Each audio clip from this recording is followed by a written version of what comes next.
Good afternoon. My name is Richard, and I go by Resilient Rich on YouTube. And I'm just here to kind of add to what else has been going on since my ex and I have gotten back together. So I'd mentioned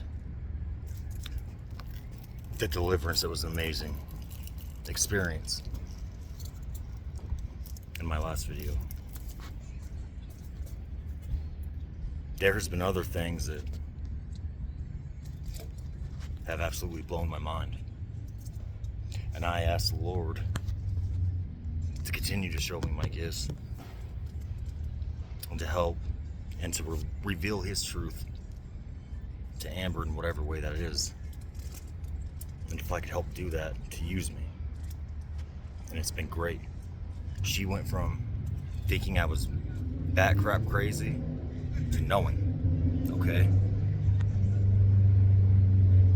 Since this, keep in mind we both made mistakes, alright?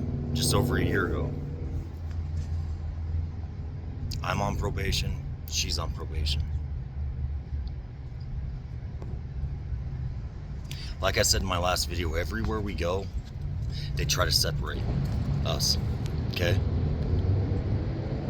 Now, there was a protection order in place.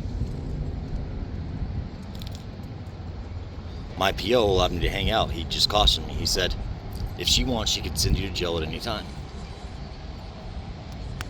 Be careful. We hung out for 6 months, right? I don't know, 5 months. No problem. And ever since, she started to see the truth. They have done everything they can to come and separate our family. So I guess I guess that I was supposed to do a safety plan, right? Well, this was never a problem when we were hanging out. When my probation officer allowed it for months, she's starting to see the truth. God's working miracles in her life. Since then, we have had numerous police encounters. I'll give you an example of how ridiculous this is. We were staying in a hotel, okay? My kids are selling like juice boxes, trying to sell some juice boxes. They get in a fight. I'm like from here to, see that black fence? That, from here to that black fence, to them, walking up to them. My daughter's screaming because she got upset at her brother. Right where they were sitting by, there was a Starbucks. A lady from Starbucks comes freaking out. Is she okay? Is she okay? Or from the drive-thru at Starbucks, okay? And then one of the employees inside Starbucks, same thing, comes run, freaking out. Keep in mind, this hotel that I'm at is not under my name. It's not under Amber's name. It's under a church's name. And it's clear in the back, hidden. Cops were there in 2 minutes. Knew exactly where we were. How? Don't know. No clue, because it wasn't a place people could see us walk there to. Okay? So they come. They even said, okay, this isn't a big deal, but can I, obviously, it was siblings having a fight. They took both of our names. They called. And the protection order got brought up. So, we had to go drop that. Now, keep in mind how quick they were there, okay? We're supposed to not hang out until that was dropped. She called. The same day she called, it got dropped. That was a good thing. Right after this, just 2 nights ago, the same night that she got delivered from my last video, there's a story about that. This same night, we're going to a park by a river in the middle of well, I'm not gonna say middle of nowhere, on the outskirts of town, like around no one, okay?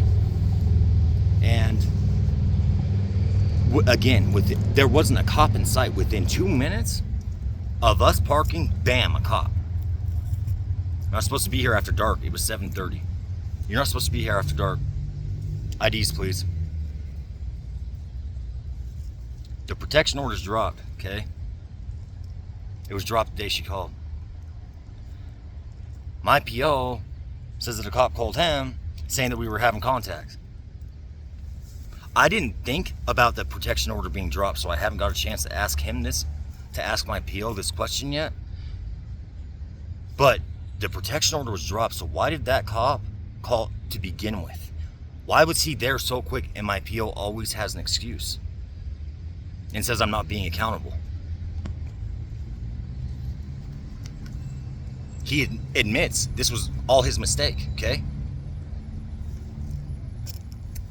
So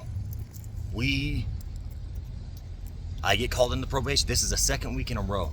I have gotten called in and had to come to probation that day that I was called, within hours, okay? Second week in a row. I go in, he's like, we need to discuss contact with my wife, right? I said the protection order's dropped. Then he brings up the safety plan. What I'm about to tell you, I couldn't believe it. I asked the Lord to continue to show me my gifts, right? To continue to strengthen them. I talked to my PO. I promise you, this is what happened. I'm telling him the truth. I'm telling him this is messed up. This was his mistake.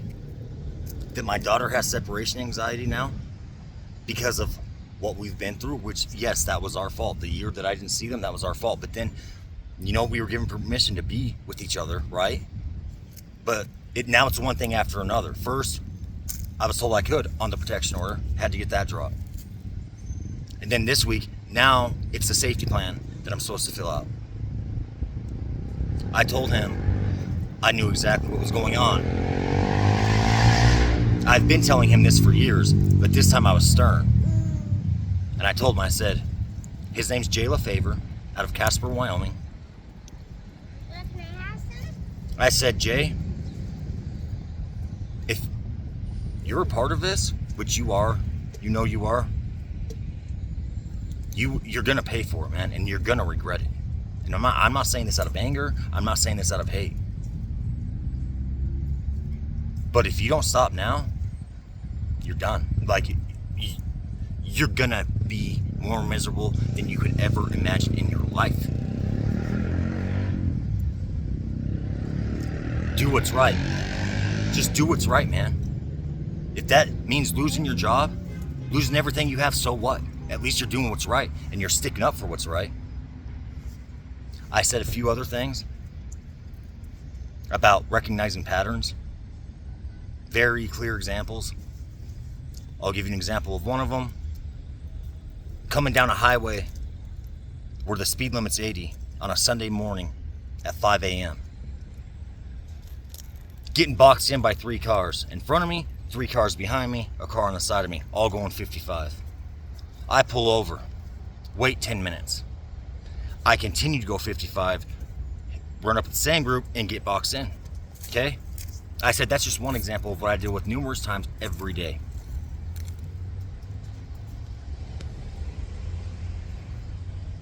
We go to the homeless shelter because that's where we are in life because of the spiritual warfare that's going on in this world, right? We are treated different than anyone there. Anyone. My wife got 3 write-ups in one day. 3 write-ups in one day. And I'll give you an example of how ridiculous these write-ups were. We're told by one group of people that work there, staff, day staff, that we could have contact because I guess it's like a men and women thing, but if you're family, they have exceptions on the rules. They said we could have contact exchanging the kids at the front desk and we could eat together. Next morning, we exchange the kids, or that night, we exchange the kids. It's a different work crew now. We exchange the kids at the front desk, just like we were told we could. She gets a write-up, I don't. Immediately, like they were waiting for it. okay? That's one example.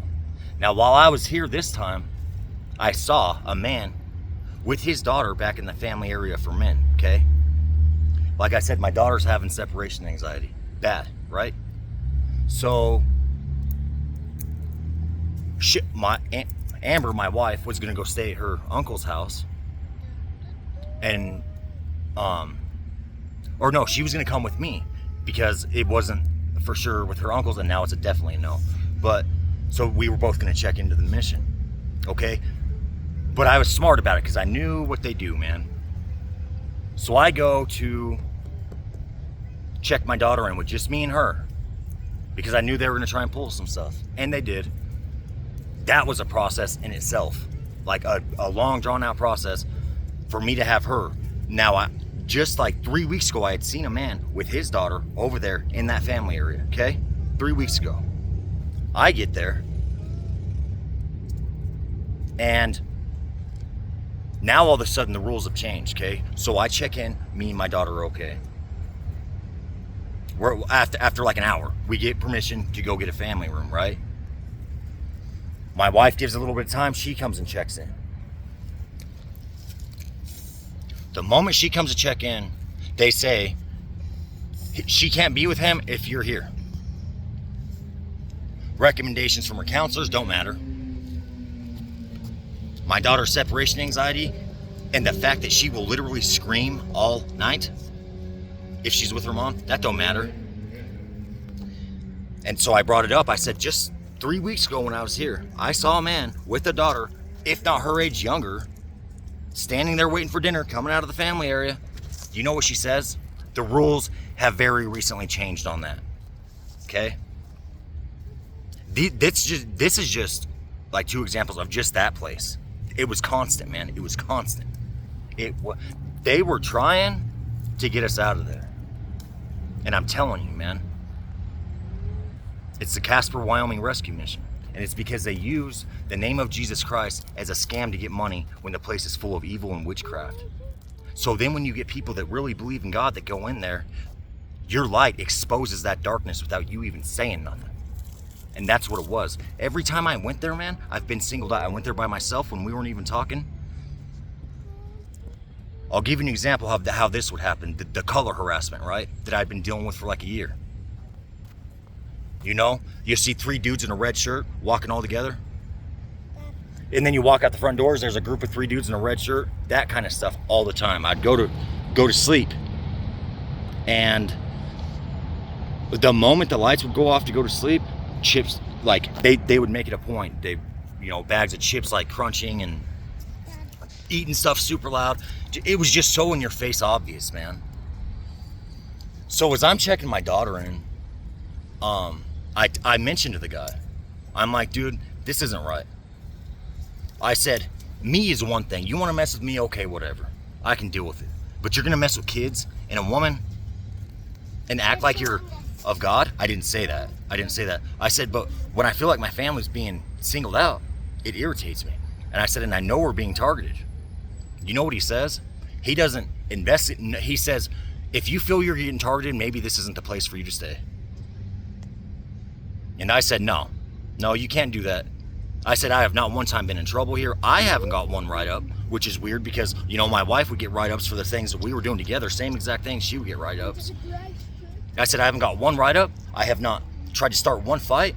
I've done nothing. I've held it in, and I've been a man and kept my composure. So there's no reason I can't be here because of other people sitting there being puppets and doing this crap. When they're the problem and I'm dealing with it not making a problem. It's not fair. And he kind of got quiet after that and we got our room, right? So we're dealing with all this. That's at the mission. I've told you a little bit about probation and parole. I'm going to go back to probation and parole with my probation officer. When this happened the first time, it was not me speaking. It wasn't what I had planned on saying or nothing.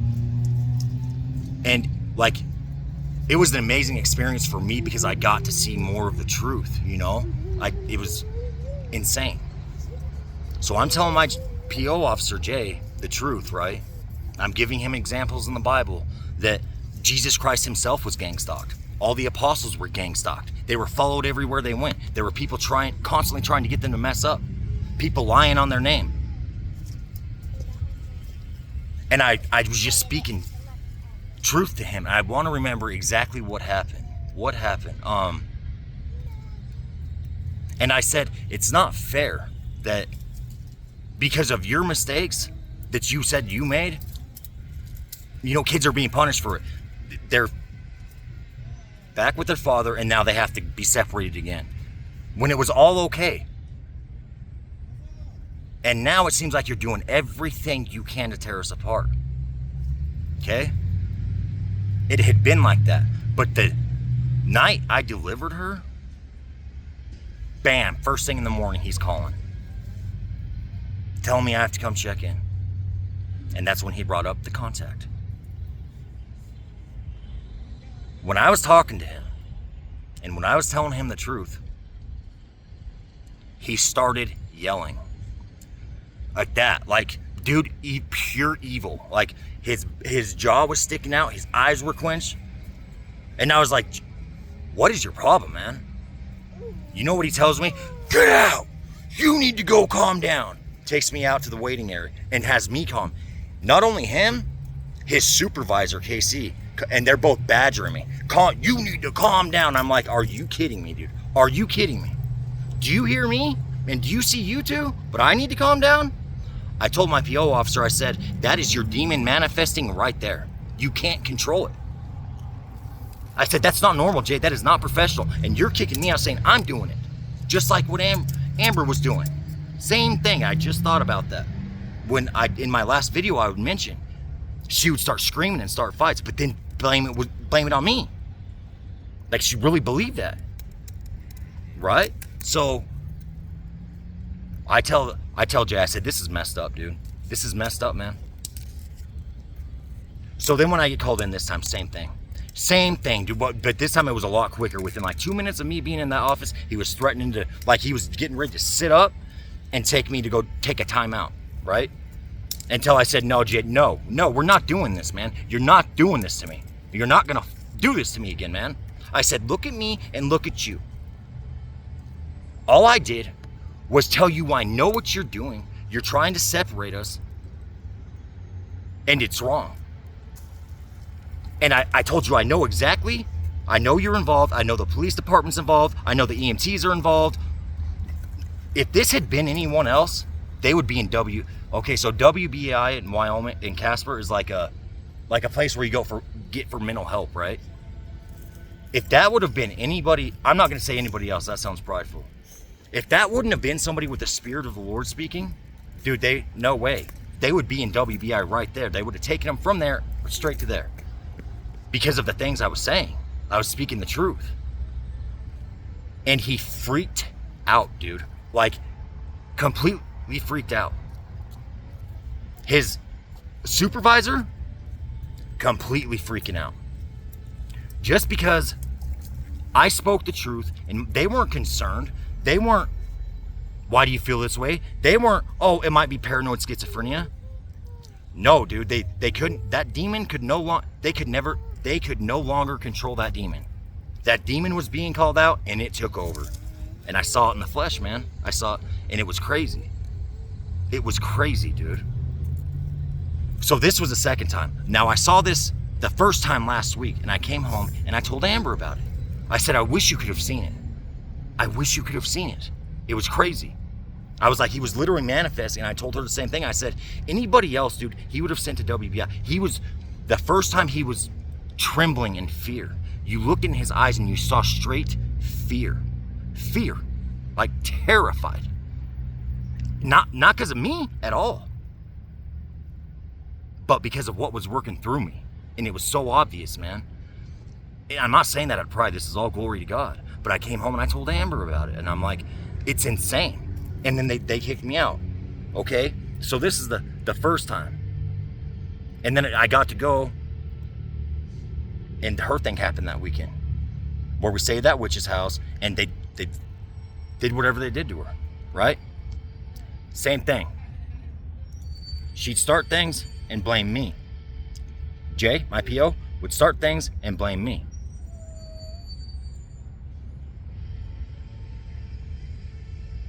I have seen evil in the flesh like I have never seen before. And demons cannot help but manifest when truth is being spoken. This probation officer, Jay LaFavor or whatever, out of Casper, Wyoming, you know how many times he told me he can reestablish that protection order whenever he wants? Like 4 different times yesterday. I wasn't being rude. I was speaking the truth. I was not being rude at all. And I told him, I said, Jay, it is my responsibility to tell you the truth. Because in this situation, if I'm prompted to tell you something and I don't, I'm held accountable for that. I upset the Lord. And I'm doing this to save your soul. Because this job that you have, these things here on earth that you have that you're doing all this for, means nothing. Your soul is done if you continue this. And that's eternity. You're not going to remember this job. And you're going to regret it. You're going to regret every single thing you've done to me, and you're going to regret every single thing you've done to other people. And if you've ever had people really go to a mental institution or really get them diagnosed with mental health disorders, you are going to become mentally insane. That's how that works. And I said, so I hope you don't. But I know, and you know, that I know that you're on the other side, and that you do shady stuff, and that the police department is involved, and that you guys all work together to take down one person, now a family. And it got worse after Amber was delivered. So much worse, dude. He calls me that morning, and dude, I could tell. Her PO calls. She has to go see him. Why? Because they can't stand another person being delivered from the pits of this disgusting place, dude. It's full of evil, it's full of lies, it's full of deception, and everyone just goes for it. But when you're someone like me and you know, the Lord does not give you a spirit of fear. He gives you a spirit of boldness and truth. And when you speak that truth, it pierces the heart. So guess what? I didn't go to WBI. He didn't even threaten it. He was trembling in fear. Because that demon knew what was up. And I'm not saying that in pride. It's not me at all. It's the glory of God. And my wife got to witness it. So now she knows. She went from thinking I was crazy to knowing. For one, she's seen the gang stalking. She's been a part of it now. And for two, when she was delivered, she felt it. She felt like it was what it was like to be in the pits of hell and the darkest evil you could be in. And then she felt what it was like to be relieved from that and have the light of Christ in her. And she was bawling because she was so peaceful after being crazy all day. They don't like that. It's like they're alerted, man. It's like they're alerted. And they're trying everything they can to separate us because you know what, dude? She's a brand new, right? So she can't see the signs I see. She can't see that someone's trying to manipulate her. She can't see that someone's trying to curse her just through a conversation. Just be aware, dude. These are the things that I'm going through in Casper, Wyoming, with the probation department, with the Wyoming Rescue Mission that uses the name of Jesus Christ, but they do nothing but hurt people, man. They do not help. I'm not going to say that. They have a nice place. It's nice to be there in the winter. They have a nice place to stay, but it is pure evil, dude. They don't treat you with love and compassion and understanding. They treat you with judgment and like they're so much above you. And then they are involved in gang stalking. They are involved in targeting. So, I'm telling you, dude, evil's here. It is here, and the time is here. Go back and watch my videos, man. I had a vision right when I got out of jail last year in like August.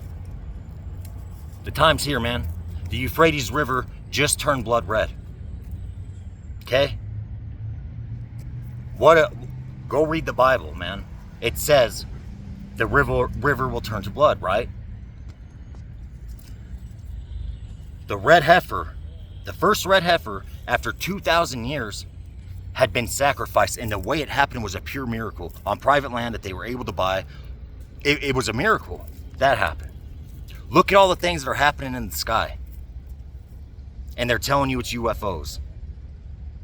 It's not UFOs. They've always been here. We've never been to space. It's demons. They've been here, and they're slowly introducing themselves. And I know I sound angry, but it's because my family is being messed with. Okay? I'm letting you know that evil is here. You can believe it or not. But soon enough, that veil is going to be lifted. And you're going to see it. And if you can't feel there's a difference in this world right now, I don't know what to tell you. Because there is. A huge one. Demons are literally manifesting if a person of God is just by them. Not saying a word. They are manifesting in people. It's getting darker and darker and darker. And there's going to be a time soon where God is going to come get his church and it's going to be gone. And all the people that were doing this are going to suffer with they're going to have the wrath of God poured upon them, man. And it's not going to be good. Wake up. And if you are, dude, thank him. I'm having a hard time right now, man. Temptation after temptation after temptation after temptation. And it's hard. It's hard. So hard, man. It's so easy to be a follower and to go along and to fit in. It's hard to stick up for what's right, dude. But, sorry, my kids have to go, and I'm just going to leave it at that, man. But like I said, Casper, Wyoming, Probation Department, Casper, Wyoming Rescue Mission, it's all corrupt. And if you're going through this, you know, your police department's the same way. It's the same thing, just different town. And if you want to call me crazy, I don't care, dude. Like, wake up and smell a coffee. You're crazy for not believing. But I'll leave with you at that, and I hope it touches somebody in some kind of way.